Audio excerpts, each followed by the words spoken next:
right, we are back at our walk-in cooler today to get this done. Well, how's this for confirmation? So I stripped back all the insulation the other day and look. Hypothesis confirmed.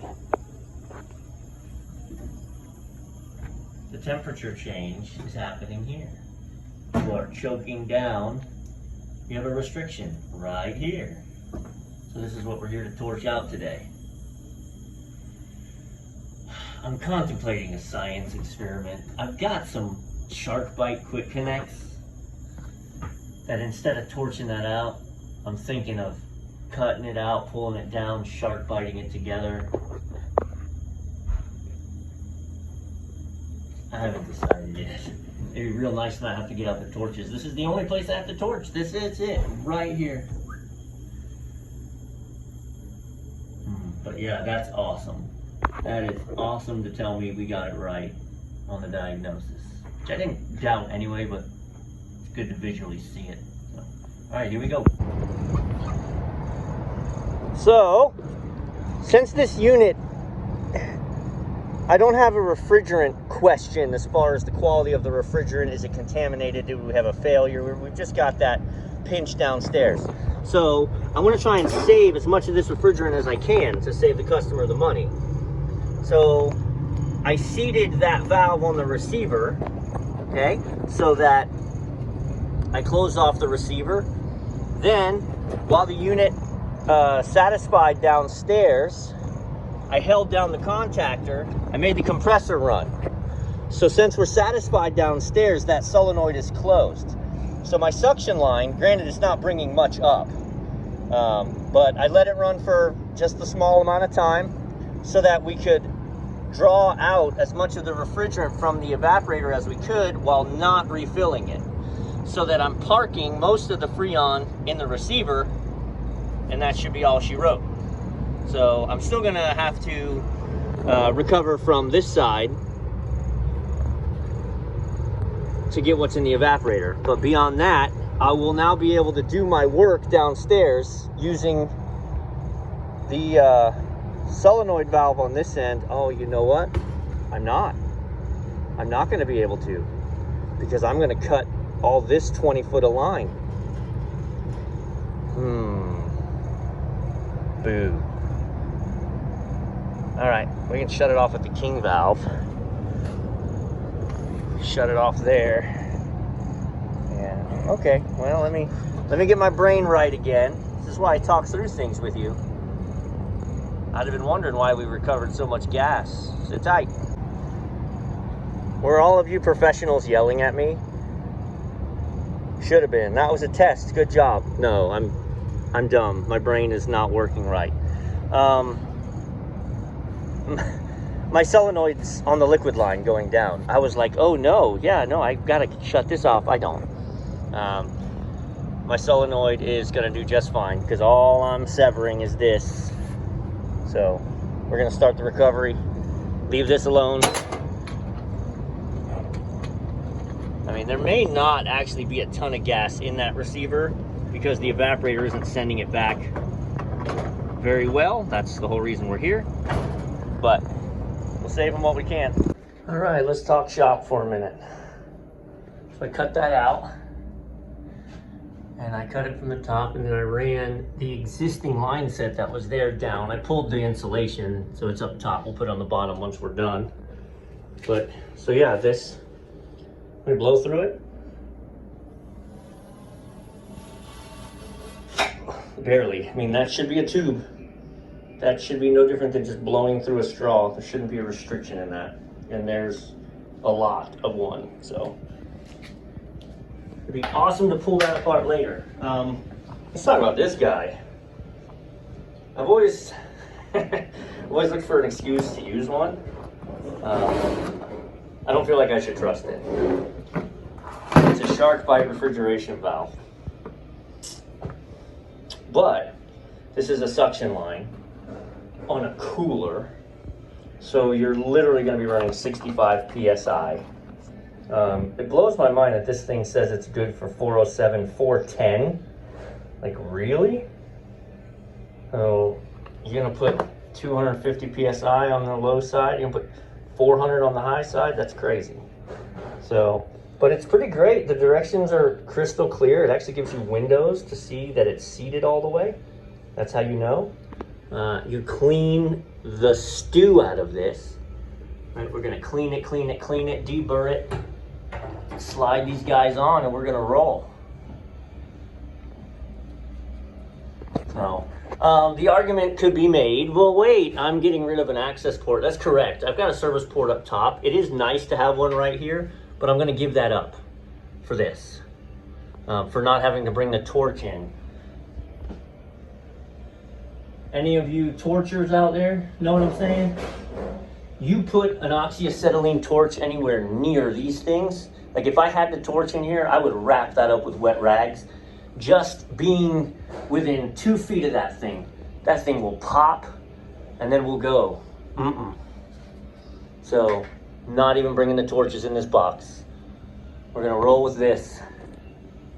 Love to know. Love to know what you guys have ever done it, used it. I got it at United. I mean, it's not an expensive coupling in the scheme of things for saving me the torch job. We'll find out. All right, I haven't pulled a vacuum or anything. Ignore this. I mean, I'm hooked up to the high side, but it's isolated. I got 75 psi sitting on our new joint of nitrogen. Let's go down and leak check it. So, I big blued it. I brought the leak detector in. Big blue, no leaks. So, I'm going to go upstairs and start the vacuum pump. Only gonna pull on the low side, obviously. And then while that's running, we'll insulate everything, button everything up. So exciting, here you go. Right, I got her drawing down. Let's go do the busy work and the cleanup. Okay, so up here on the top, I've got coil laid flat. I've got the insulation run through the hole so we're not going to rub out copper lines. Look at that. Were they torching right here? They were. Look, they had a leak. You know why they had a leak? They're going to have more leaks too. Because when this touches itself like that, it rubs out.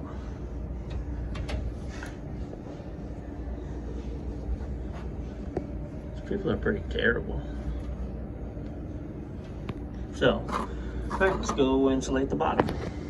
All right. Again, I tucked it through the hole so we're not going to get a rub out. Let's get up top. So it's been about 20 minutes, me cleaning everything up. I had it pulled down to almost 30, negative 30. Had it off for a few minutes. We're just watching the decay. But when I pressure tested it, we were all good. So I'm going to unhook the pump. I'm going to hook up the Freon. I wouldn't be surprised if I don't just barely need a bump. And then we'll be rolling. It'll get off with very little Freon, which is what everybody wants these days, man. It's liquid gold. This is 404, so at least it's not as crazy, but alrighty. So order of operations, I'm not sure how this unit's wired because I didn't wire it. I've opened up the receiver valve again, in theory putting pressure on this line, but that's not going to get me, I'm not going to get any pressure on my suction line till my solenoid opens up downstairs. I didn't want to risk turning on the fans downstairs in case the thermostat is wired into the fan switch, which is probably what they did, as opposed to the thermostat getting its power from up here. So when I turn this on, we'll find out. If the thermostat opens up, we'll get pressure. If not, I'm gonna have to go downstairs. Good. Good, good. Okay, so now we go downstairs, hit the switch. We'll hear the solenoid open. We'll hear the Freon start to go, and then we'll come up, watch pressures. back inside. So when I hit this, more than likely, we're gonna hear click, whoosh.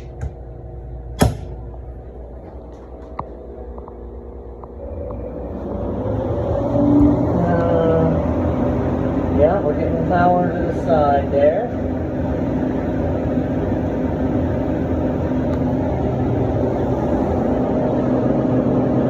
I didn't hear the solenoid open up, but it will. Back up. All right, so as I come up, oh, looky there. We got pressures on the roof. This wouldn't give me pressure on the roof. Love it. 225, 65, marvelous. My box is 50 degrees, so it's a little warm, but it's only a cooler. So again, right now running 65 PSI means we're running a 404 30-degree coil. So that's right. Should come down as the box comes down, but solved our problem.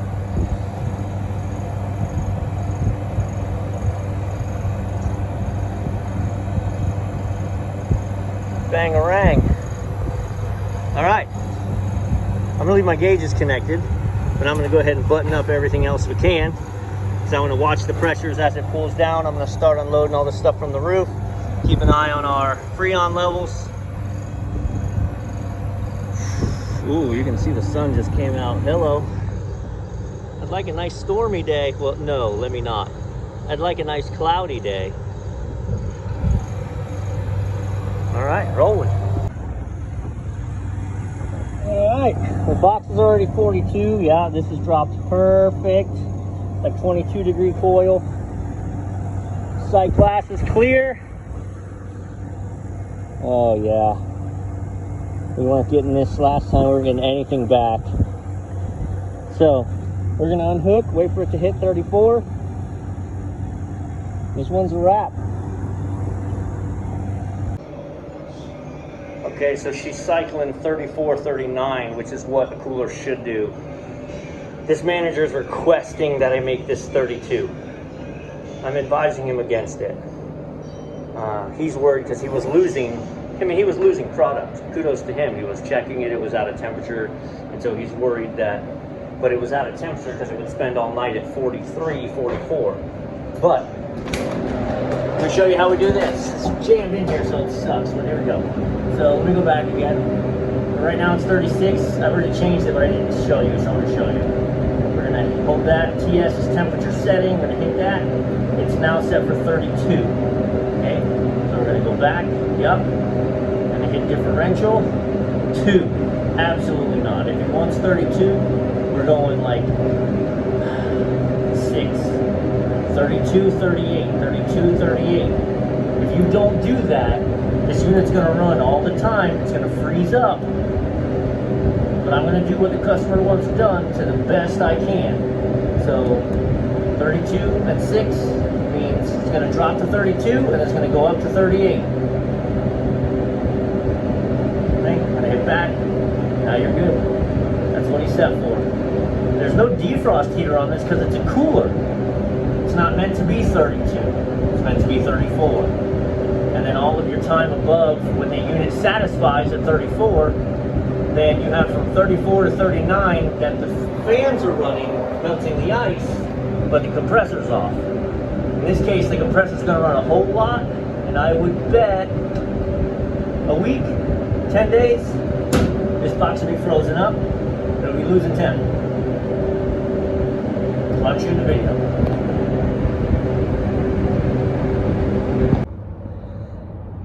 You should never need this video. You should be able to go your whole career fixing walk-ins every day and never have to deal with this.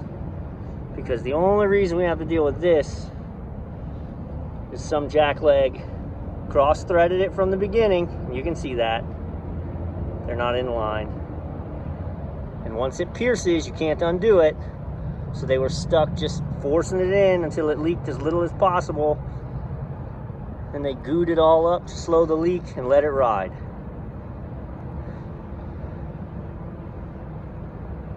I would like to think you're never going to have to go behind this guy.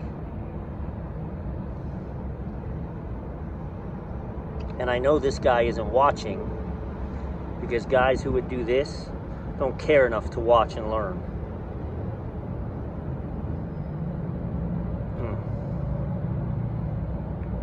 Have a great day, y'all.